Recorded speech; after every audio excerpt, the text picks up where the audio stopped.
Is Microsoft Unified Support busting your IT budget? Well, you're not alone. US Cloud is the global leader in third-party Microsoft enterprise support, and they're helping enterprises slash cost by 30 to 50% versus Microsoft Unified, all while getting faster response times from domestic engineers.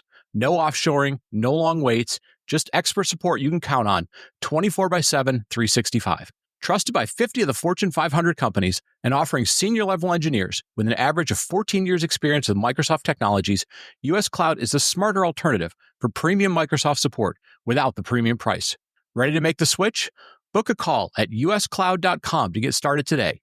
That's uscloud.com. Cloudcast Media presents from the massive studios in Raleigh, North Carolina. This is the Cloudcast with Aaron Delp and Brian Gracely, bringing you the best of cloud computing from around the world.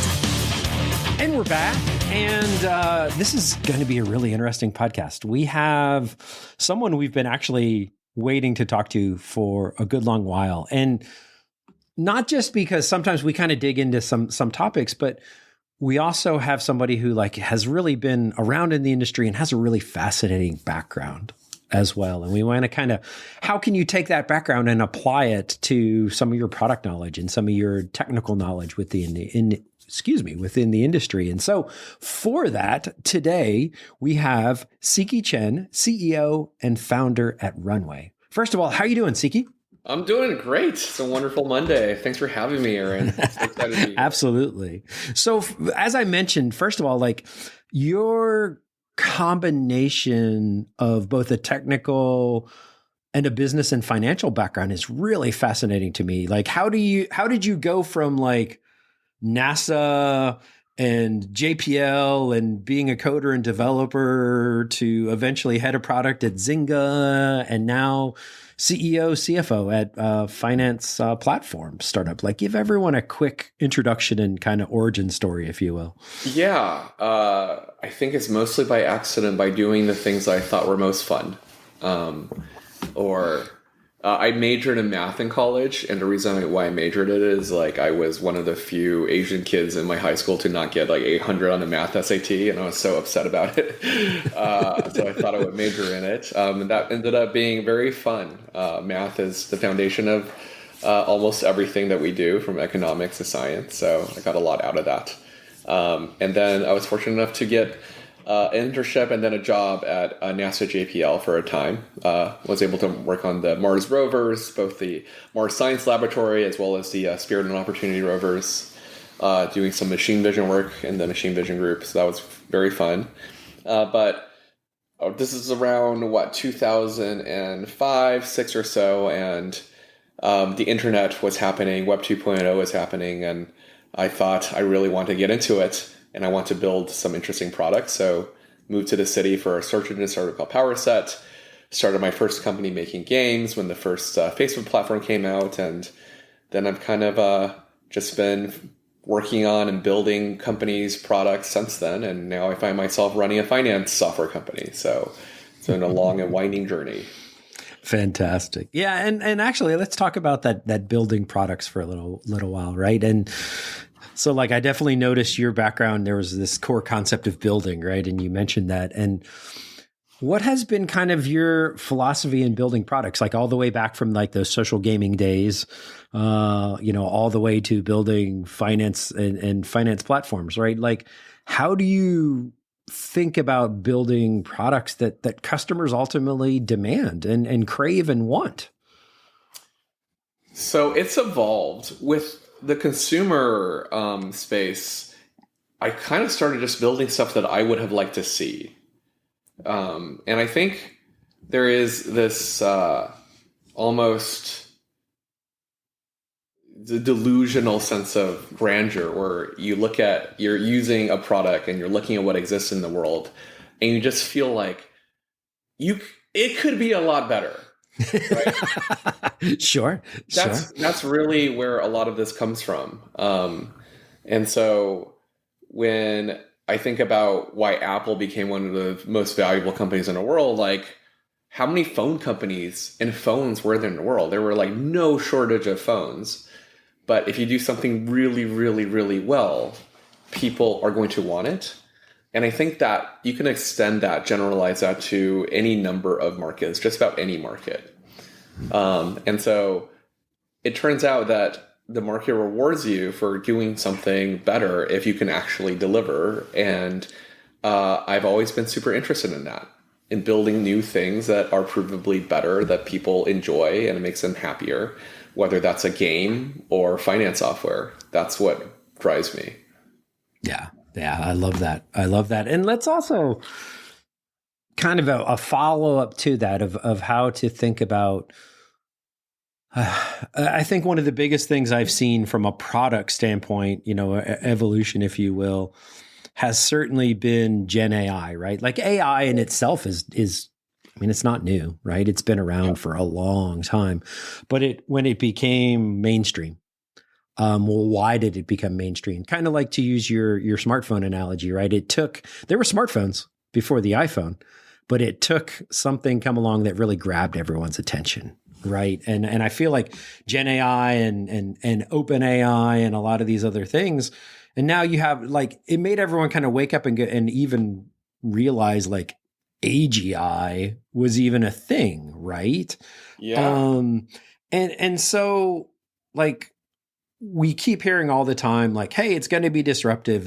But like, by the way, my day job is, following the AI space, but then it starts to fall over when it comes to ROI and, some of these other things, and you go to build the products around it. And so, like, how do you think about it when you've got something that's out there that's like, hey, here's something that's potentially super disruptive, but oh, by the way, the product, like, you've got ROI considerations, or you've got all these other considerations of building an actual business around some of these things, right? Yeah. And not just VCs lighting money on fire. Totally. So how do you, like, rationalize that as a product person? Yeah. I mean, I personally consider AI the most important invention since fire. So I'm very bullish on it, but to your point, the ROI is shaky and questionable. So how can both simultaneously be true? I think it's a really good question. So an argument for why just AI in general is super important, and the argument for why it's actually maybe underhyped, is that if you look at what you hear when people talk about AI, people compare AI to the internet or the mobile revolution or electricity or computers. It's like, oh, it's a big technological revolution. And the reason why I think it's actually bigger than all of those things combined, and it's the biggest thing since fire, is you think about how we arrived at each of those things, whether it's a computer or electricity, those things were the product of intelligence. This is intelligence of the artificial kind. This is actual intelligence capable of creating new forms of technology. That's never existed. Like, anything like that has never existed before. So it is a discontinuity in technological progress. And so if you look from that lens, it's probably underhyped in how impactful it will be. At the same time, it's very important to have an understanding of how the technology works and where it's at today, so that you have a good gauge for what it's going to be good at and what it's not going to be good at today. Yeah. And also, with that knowledge, you have to take into account the progress of AI and how it is accelerating, right? So, for example, 2 years ago, even, right, when I think it was Stable Diffusion, when the first, like, art models came out, maybe 3 years ago now, 2021. The criticism was that, oh, well, okay, it can generate an image, but look at how messed up the fingers are, right? And it's like, oh yeah, this is terrible. And it's like, do we not understand this is the worst it'll ever be? Like, it will get better. Right. Like, it can generate a person, yes, with weird fingers, but oh my God, yeah, it can do that. It generated a person. It generate a picture, and it'll create something that roughly looks like that. That's incredible. And so today, I think there's variations in argument today. It's like, well, look at its hallucinations, or like, look at its failure in this edge case. But what we're not looking at is like, it's kind of going like this though, and you're right here. So I think that's a component of what's happening. But yeah, there is a lot of hype around agents, and economic productively use of AI. And no, it can't do everything, but it can do a lot. Like my daughter is learning how to code by asking ChatGPT how to make a game, and it's like brainstorming how to make the rules, creating the art, telling her to download Unity, right? That none of this existed before, and so we kind of live in this magical time where this technology literally is doing like incredible magical things. We're like, Yeah, it's almost like this combination of adaptability and resiliency of kind of the human spirit, if you will, all built into one, right? Like, because at the end of the day, you know, all of this stuff goes mainstream. And then, oh, by the way, to your point, it's like everyone, as soon as somebody sees it, it's like, well, that's not quite good enough. But at the same time, we don't realize like how far it has become. And is that just a mechanism as like let's say we do approach AGI? Is that going to be that same spirit all over again of like we're in the like you're saying, like for those that couldn't see, like he kind of did the hockey stick, you know, visual, if you will, of like the graph going up and to the right.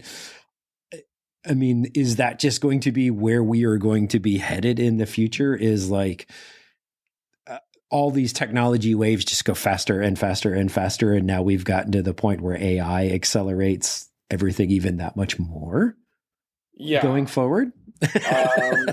Like, what do you think happens as we get closer and closer to AGI?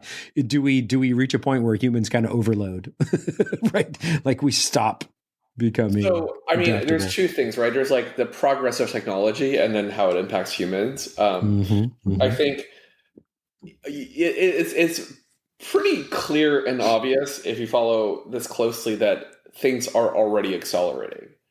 So, you know, GPT-2 came out in like I think 2018. GPT-3 came out in 2020. GPT-4 in 23. And ChatGPT around the same time, right? And the first reasoning model, right, the DeepSeek's O1s came out in September of last year. That was O1. And now we have O3 and we're talking about O4. So that's like 6 months. Yep. So it's already dramatically accelerating, and it will continue to do so, particularly as, you know, one of the most you talk about like economically unproductive use of AI. One of the economically productive uses of AI today is basically like customer success and customer support is like one big thing that seems to like where it's working, people are saving a lot of money. And the other is actually writing code and engineering. Like it's just getting so much better so rapidly that one, if you don't know how to code, you can just like get something basic up and running really quickly. And the thing is, if you do know how to code, you have copilots and you have Cursor and Windsurf that's accelerating even like professional engineers. Their work. And inevitably, of course, that's going to accelerate AI progress as well. And there's some like foundational AI technology that's going to make itself better, basically. Sure. And so I think we are going to get there. We're going to go there fairly rapidly. Another data point that's interesting. So my own personal estimation of when AGI is going to happen was 5 years ago in 2020, I said it was going to be this decade. And that was very non-consensus at the time. Because consensus was like maybe 2035, maybe 2040, maybe never.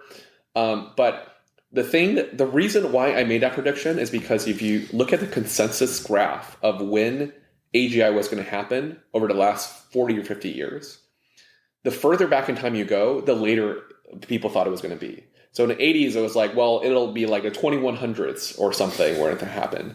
Right? Oh, I never thought of it that way. Yeah, absolutely. Yeah, and then in the 90s, I think we got it to like maybe the 2080s, 2090s, right? In 2020, I think that fell down to around 2050 or so. And then it just kept going, right? Like a couple of years later, it was like, well, okay, GPT-3, maybe it's going to happen in 2040. And then GPT-4 came out, right? Maybe it's like 2035 now. And now the consensus is like, there's a good chance it might happen next year. Like yes, but yes, the right, graph right. You can plot it directly against time. Like it's like a perfect line. Like it just keeps on going as time passes, sooner and sooner. And it's a very clear trend. So it will accelerate. What does that mean for people? I think what it means for people is that, oddly enough, I have this belief that it's going to be a return to things that are uniquely human and valuable. So one of my personal beliefs is like everything related to like proof of human is going to be more valuable. Like handcrafted goods, a home cooked meal or a restaurant cooked meal by a chef, sports, influencers, all of those same things are going to be provably a lot more valuable, and everything else is going to be free, is basically the framework. Yeah. Yeah. No, I like that. I like that. Let's return back to our topic of like building products real quick. So let's talk about FP&A. So for those that aren't familiar with the acronym, financial planning and analysis. Some of our listeners out there, like, we were actually talking about this before we record. They tend to skew more towards the technical side and the infrastructure side. Yeah. But a core theme of this show has like always been, hey, let's learn as much about all areas of the business as possible, because it helps everyone kind of grow their careers and understand the landscape, if you will, right? So as someone who has a background in both of these worlds, plus you're now running, an FP&A startup, what do you wish folks on the technical side of the house knew more about? When it comes to that, right? Like, what's the one thing you were like, man, if I could just tell you one thing, what is it? Yeah, the great thing about a question is the answer to that is the same things I wish I knew about when I was in my career. Because, my background is obviously not in finance, is as a founder and as a engineer and product person. And one of the frameworks I have is like everything is everything. Like everything is product, everything is engineering, everything is finance. You can look at the world through all these different lenses and apply it like universally. And so a useful mental model is think about everything as finance. And so when you are, as a founder, I'm speaking for me personally, my first company, I thought, okay, I'm going to start a company and build a great product and people are going to give me money and it's going to be great, right? But the finance way of looking at it is like, when you're starting a company, you're starting a business, and the business has expenses and it's going to have revenue, and you want the revenue to be higher than your expenses. And you model all these different drivers of the business to simulate the different decisions you might make, right? So what happens if you invest more in engineering versus in marketing, right? What happens if your product improves your retention instead of your average contract value? And you can make all of these decisions about the business, and you do, basically. You do it implicitly, intuitively, or you can do it with some kind of model. And so the thing that I wish I understood, and I think more people should understand about finance, is that finance is basically very similar to engineering in that you're engineering the simulation of a business. That's what the finance model and the formulas represent. It's literally a simulation. It's like a game engine. And so if you think from that perspective, you can engineer your own, you can use it to understand your business, and allows you to simulate and time travel into the future to understand the decisions you make today. And having a very robust model is incredibly important, and you can do it yourself. Nice. Okay. That's super helpful. Super helpful. I love that. So maybe kind of a follow on to that though, of like what it's like to kind of build some of these, right? So there's a link in the show notes. And it's a video you did. It's probably over a year ago now, but it's and I'm using air quotes for everyone out there, the overnight success of Runway, right? Like it was a good representation of how products can go viral and the right mindset and finding, product market fit and some of these other things. And so tell everyone about that. Like what is that story kind of in summary of like, yes, Runway is, kind of found its niche and doing really well and had success from day one. But I mean, it's been 5 years now. It's, tell everyone a little bit about what it's like to be a 5-year-old overnight success. Yeah, we certainly did not have success from day one. We had success approximately around maybe like day 1,000 plus or so. And I remember that first year, we had to unlearn how to build things and relearn how to build things for a brand new market, a brand new segment, right? My entire career was in consumer. So I worked on games a few times over, worked on consumer mobile apps in heyday. I worked on food delivery at Postmates, about my second company. And so I've never sold software to businesses before. And the way in which you learn what the pains are and the order in which you build things is completely different from consumer.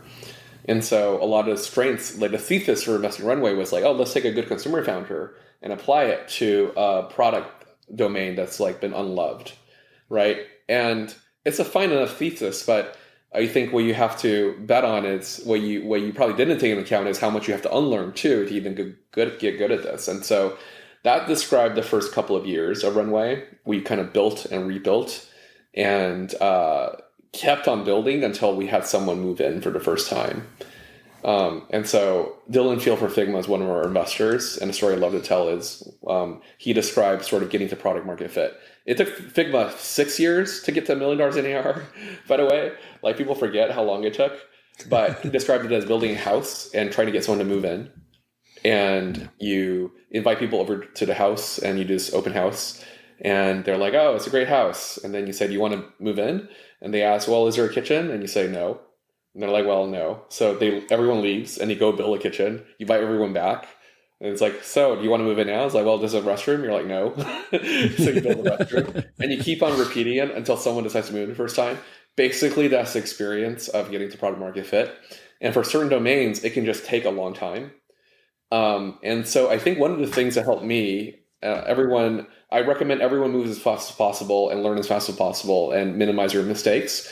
But honestly, the thing that helped me the most is having the right expectations. Like, we knew this was a complicated product, and it would have taken about 3.5 to 5 years to get to some measure of success. And that was my expectation coming in day one.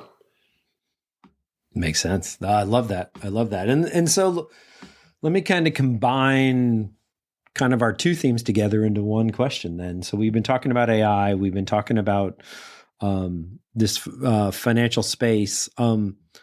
What do you think is like the biggest challenge to this space today? Like, because it sounds pretty complex at the end of the day, right? Like, is it AI?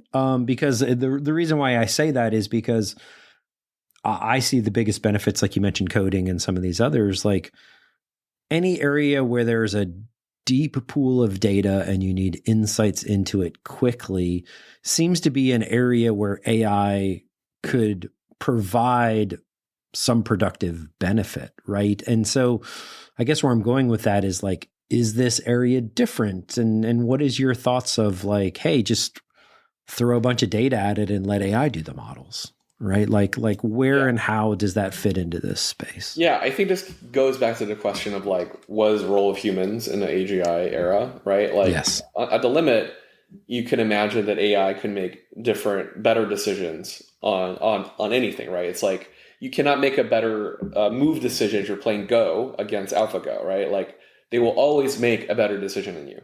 So the question is, as humans, do we just like say, therefore we shouldn't make any decisions?